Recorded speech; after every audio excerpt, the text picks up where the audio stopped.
Aprendo en casa. Bienvenidos chicos y chicas de primero de secundaria a la sesión del día de hoy del curso de comunicación, donde nos aventuraremos en la segunda parte de este especial donde repasamos la historia de los ferrocarriles. Hoy repasaremos las rutas que existieron y existen hasta hoy en el Perú, las rutas del norte, del centro, del oriente y del sur. Y para saber más sobre este tema, debemos continuar con la segunda parte de este ferroviario video. Además de ello, tenemos algunas preguntas claves que te ayudarán mejor a entender todo lo que el video tiene para ofrecernos. Lápiz y papel a la mano, por favor, para tener listas las preguntas. Primera, ¿qué características o información relevante identificamos en el ferrocarril central? Segunda, ¿qué característica o información relevante identificamos en el ferrocarril del sur? Tercera, ¿qué características o información relevante identificamos en los ferrocarriles del norte? Cuarta, ¿qué características o información relevante identificamos en los ferrocarriles del oriente? Y quinta, ¿qué beneficios trajo al país el transporte en ferrocarriles? ¿Por qué fueron y son importantes? ¡Espérame! ¿A dónde? ¿A dónde vamos? ¿A dónde vamos hoy? Justo a tiempo, Tocino. Bienvenidos al tren. ¡Vamos con el video!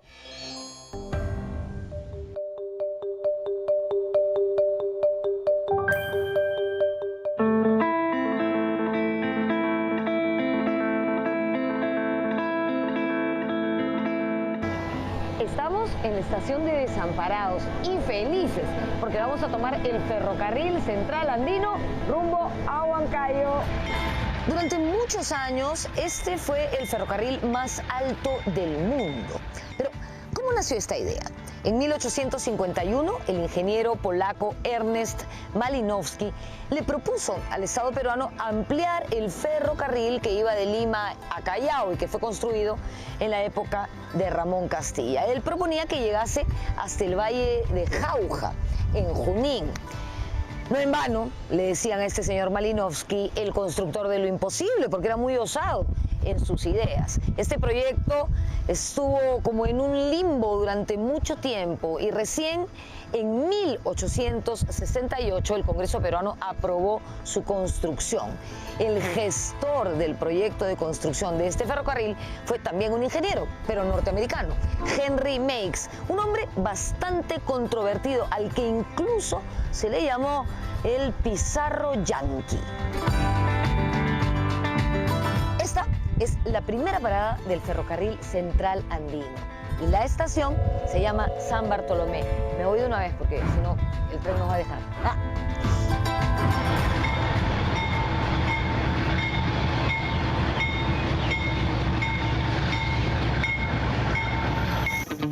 Pero Malinowski es uno de los que llega, ¿no?, a mediados del 50 con otro grupo más. Y justamente son los pioneros justamente para formar lo que sería después la Universidad Nacional de Ingeniería, ¿no? Porque se funda la Escuela de Ingenieros y ellos son como, se forma el staff de ingenieros del Estado, él al mando, ¿no?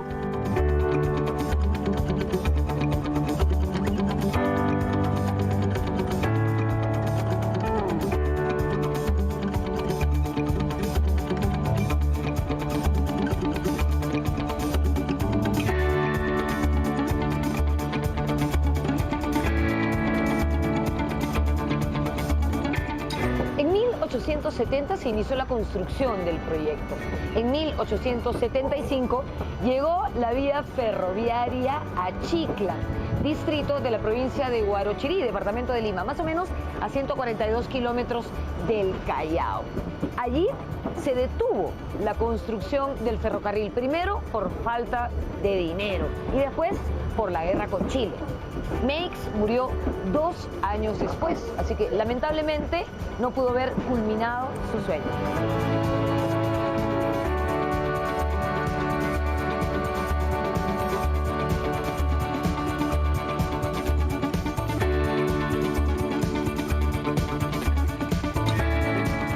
a pensarse incluso que el territorio peruano no era apto para hacer ferrocarriles. Cuando Meis comienza a construir el ferrocarril de Arequipa, por ejemplo, en 1868 y el central en 1869, casi no hay experiencias de ferrocarriles de altura. Y él entonces hace diseños que hasta ahora son un elogio en la historia de la ingeniería para salvar los abismos, comunicar las cordilleras. El famoso puente del Infiernillo que sale de un túnel y entra a otro túnel, hasta ahora nos maravilla cuando lo recorremos, ¿no? Hay que tener en cuenta que los ferrocarriles previos a Meix eran bastante cortos, de poco financiamiento, ¿no? En cambio, los grandes ferrocarriles del central y del sur, que hasta ahora funcionan, sí fueron de gran inversión, ¿no? Manuel Pardo llegó al poder en 1872, pero sus planes ferrocarrileros se frustraron. El país entró en una grave crisis económica. El Perú entra lo que se llama técnicamente en default el año 76, que es cuando Dreyfus deja de pagar nuestra deuda externa. Entonces, al dejar de pagar nuestra deuda externa, el Perú pasa a estar en quiebra. Y entonces se paraliza todo, por supuesto, y no habían recursos.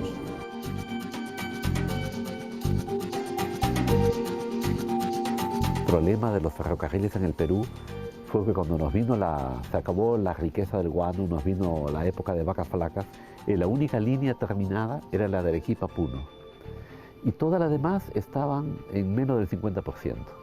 Por ejemplo, la línea del ferrocarril central se había quedado en Chicla, a 100 kilómetros de Lima, a más de 150 kilómetros de Cerro de Pasco, que era el destino final. Y con todas las otras líneas pasaba lo mismo, ¿no? Por ejemplo, la que de Paita debía llegar al Marañón se había quedado en Piura. La de Pisco, que debía llegar hasta Ayacucho, se había quedado en Ica. Y así, todas se habían quedado en su primera etapa.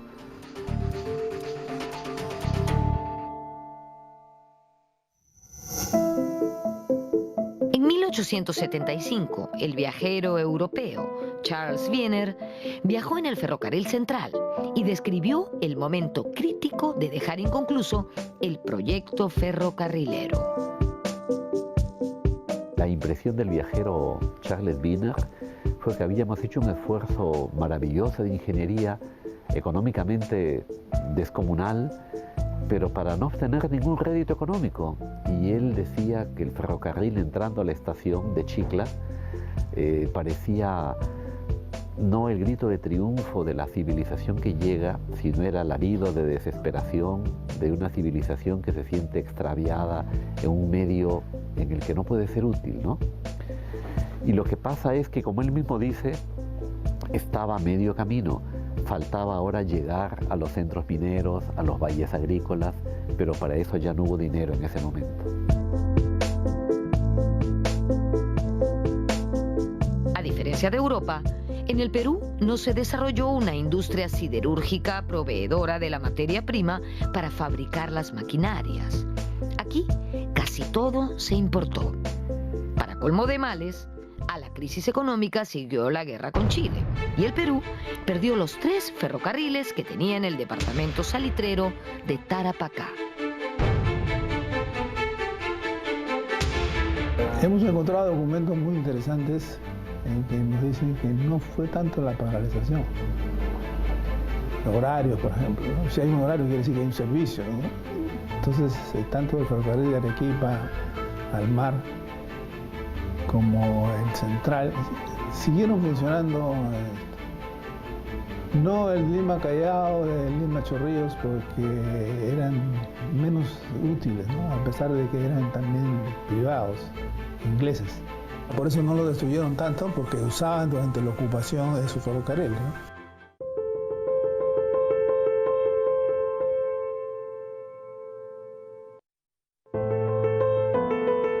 La derrota dejó al país en la ruina. La deuda externa era imposible de pagar y los ferrocarriles estaban en malas condiciones. En 1889, el Congreso aprobó el llamado Contrato Grace. Como parte de este acuerdo, el gobierno de Cáceres cedió por 66 años la administración de los ferrocarriles a la empresa Peruvian Corporation. Y a cambio, ella asumiría el pago de nuestra deuda externa. El contrato Grace lo que hizo fue estipular que esos ferrocarriles que se habían construido con el dinero de los préstamos y que no había sido devuelto pasasen a los acreedores por un periodo de tiempo, ¿no? Que inicialmente se fijó en 66 años y luego se hizo perpetuo.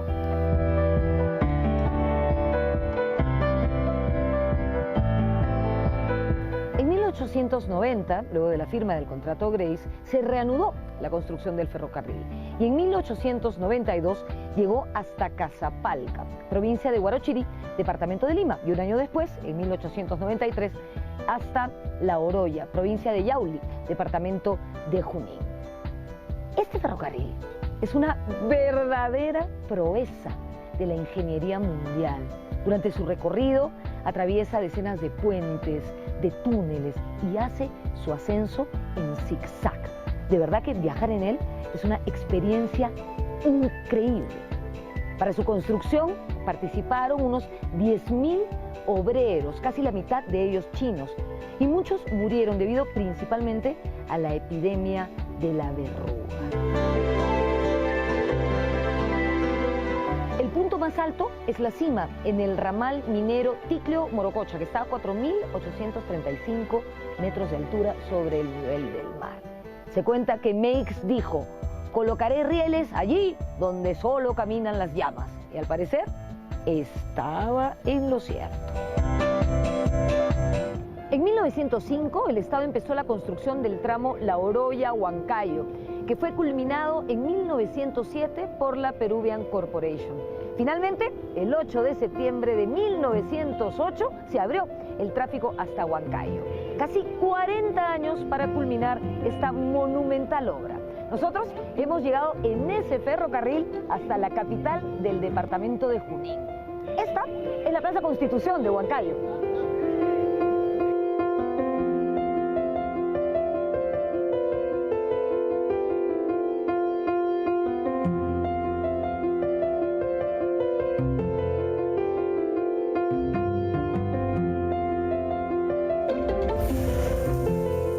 La Peruvian Corporation, que fue la firma inglesa que administró los ferrocarriles, los concluyó, cosa que fue positiva, ¿no? Así fue que el ferrocarril del sur llegó hasta el Cusco, el central llegó hasta Jauja y Huancayo, a Cerro de Pasco, el otro ramal. En fin, se concluyeron varias líneas y mantuvo la administración de los ferrocarriles hasta 1970.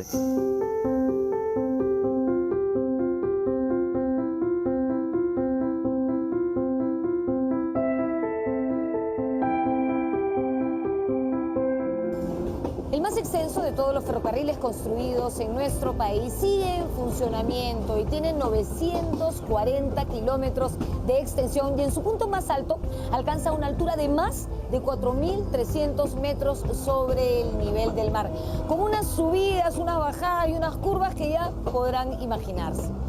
Este ferrocarril parte del puerto de Mollendo, luego sigue hasta Arequipa y finalmente hasta Juliaca, donde se bifurca en dos ramales. Uno llega hasta Puno a través del lago Titicaca y el otro a la ciudad del Cusco. Comenzó a construirse en el año 1871, luego su construcción se paralizó después de algunos años por una severa crisis económica y se retomó luego de la guerra con Chile en 1890. Finalmente, en el siglo XX, llegó a Cusco, precisamente en el año 1908.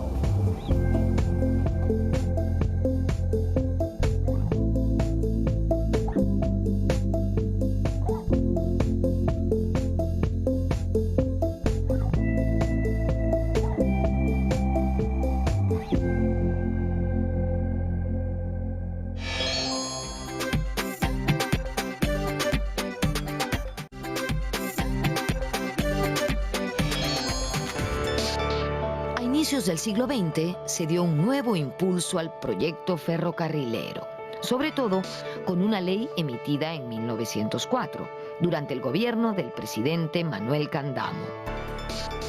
Como dice Helio Galesio, la ley ordenaba la construcción de las líneas a La Oroya, Jauja y Huancayo, de Sicuani al Cusco y desde un punto de la vía a Cerro de Pasco hasta un lugar navegable sobre el Ucayali, un ferrocarril al oriente.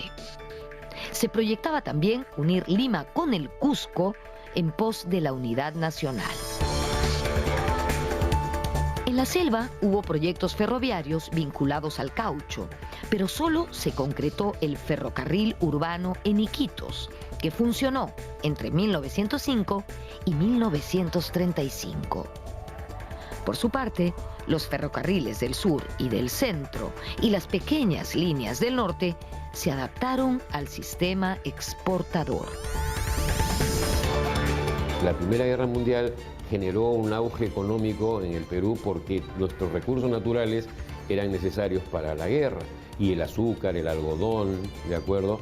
Y la necesidad del transporte, y los minerales, por cierto. Entonces ahí hubo mucho dinero y Leguía se animó muchísimo por el tema ferrocarrilero nuevamente. Entonces ahí hubo un crecimiento, pero donde más se desarrolló el ferrocarril en esta segunda etapa es en las haciendas azucareras del norte. Bueno, y un poco también en el sur, porque tenías uno que iba de Cerro Azul a Cañete para sacar caña, justamente, de la British Corporation.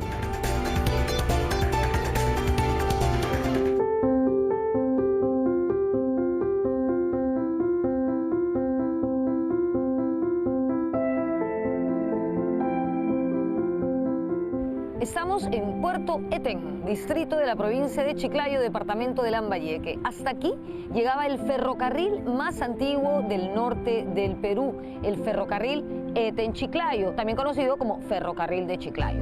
Fue inaugurado en 1871 y funcionó hasta 1965, un periodo bastante largo. Su objetivo era transportar la producción azucarera de esta zona. El tren, como ya he dicho, iba de Eten a Chiclayo. En 1873 se construyó un ramal de Chiclayo a Ferreñafe y un año más tarde, en 1874, otro ramal que iba de Chiclayo a Pátapo, pasando por las haciendas de Pomalca y Tumango. Frente a la Plaza de Armas de Puerto Eten se encuentra lo que fue el patio de trenes. Estos edificios constituían la estación propiamente dicha y hoy albergan a la municipalidad de Puerto Eten. Vengan conmigo, hay algo que les quiero mostrar.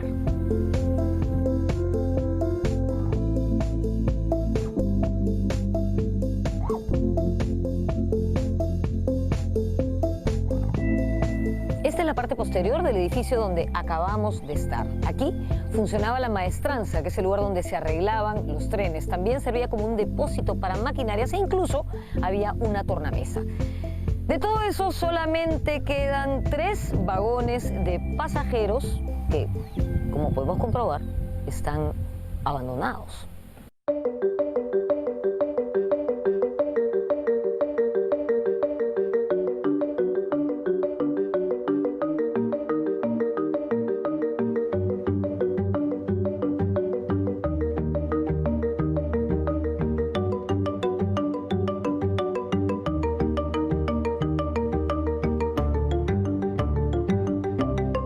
Pero en el norte, en Pacasmayo, en San Pedro de Yoca, en Pimentel, en Eten, tienes ferrocarriles que iban por todos lados y todos llegaban a las haciendas. Tienes uno de Malabrigo a Ascope que pasaba por Casagrande, ¿no? Y que era pues de la propia hacienda. Cartavio tenía su propio tren, Cayaltí tenía su propio tren, Chiquitoy tenía su propio tren, o sea, todas las haciendas.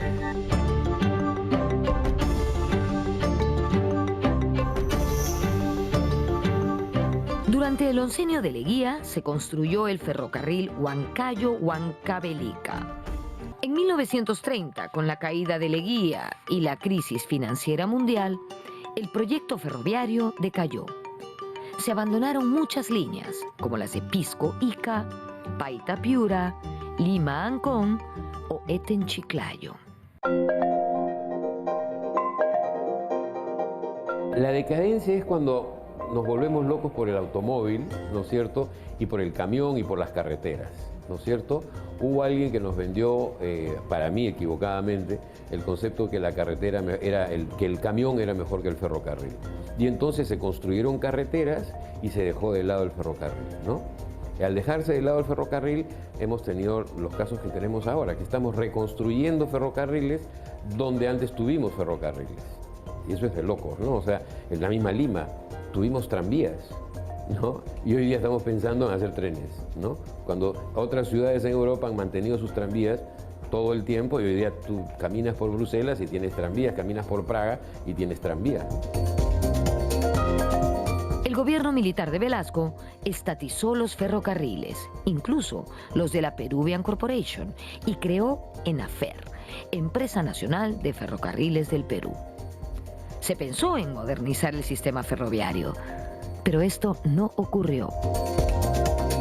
Velasco tuvo, digamos, varios proyectos para hacer el metro de Lima. Y en esa época se hablaba de hacerlo subterráneo, ¿no? Y el proyecto es muy lindo porque además venía casi todo financiado.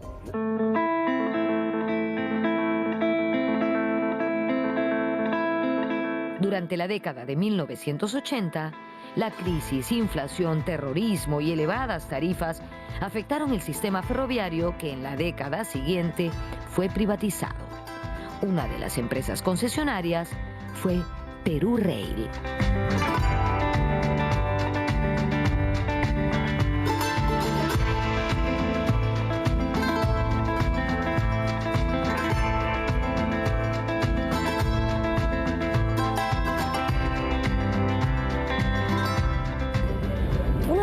Famosos de nuestro país es el que conecta Cusco con Machu Picchu.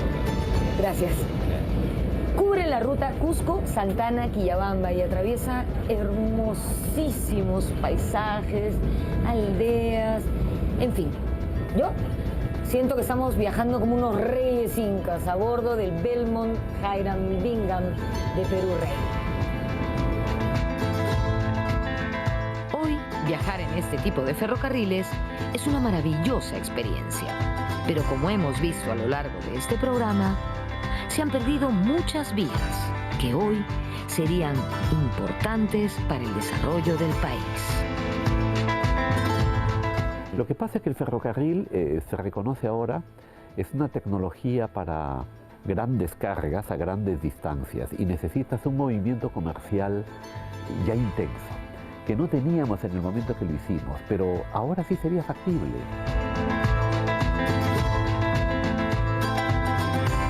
Pero el ferrocarril te puede llevar población, te puede llevar mercadería, te puede llevar minerales, te puede llevar vehículos encima y trasladarlos a grandes distancias.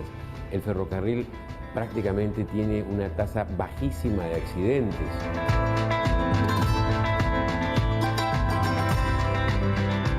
Por ejemplo, ahora se habla de lo útil que sería un tren de cercanías de Huacho a Cañete, porque hay un flujo de pasajeros tan intenso, o bueno, desde Chosica hasta Lima. Pero claro, ahí necesitas una organización eficaz que te permita manejar un ferrocarril que pase cada 5 minutos. No sé si los peruanos estamos preparados para operar ferrocarriles que pasen cada 5 minutos. Yo creo que deberíamos hacerlo, porque de lo contrario no vamos a poder despegar a una economía más próspera, ¿no?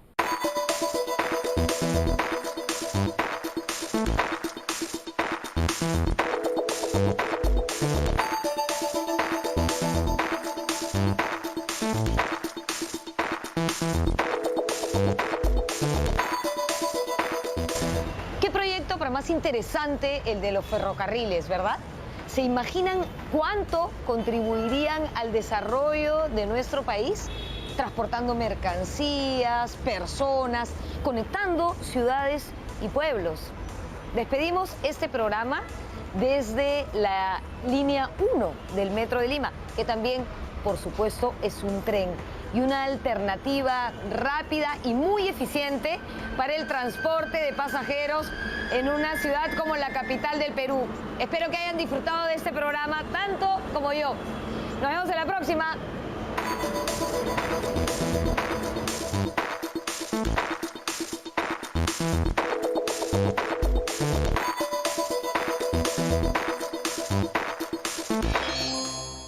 ¿Y qué tal, chicas y chicos? Ahora sí pueden decir que conocen muchísimo acerca de los ferrocarriles del Perú. Oye, qué importante fueron los ferrocarriles del centro y del sur. No sabía que teníamos el ferrocarril más alto del mundo. Como vimos desde el video pasado, la geografía del país siempre presentó un reto para los ingenieros e ingenieras, que lograron unir distintos puntos de nuestro territorio, uniendo cordilleras y atravesando abismos. ¡Qué tremendo! Yo quiero viajar en esos trenes. También pudimos ver que nuestro sistema ferroviario sufrió bastantes dificultades debido a aspectos económicos, políticos e históricos, como por ejemplo la guerra con Chile. ¡Ay, las guerras no deberían existir! No deberían. Pero justamente para evitar que se repitan es que debemos aprender acerca de nuestra historia. Y parte de este proceso es conocer las iniciativas que llevaron a la construcción de los ferrocarriles, como por ejemplo en el norte y el oriente del país.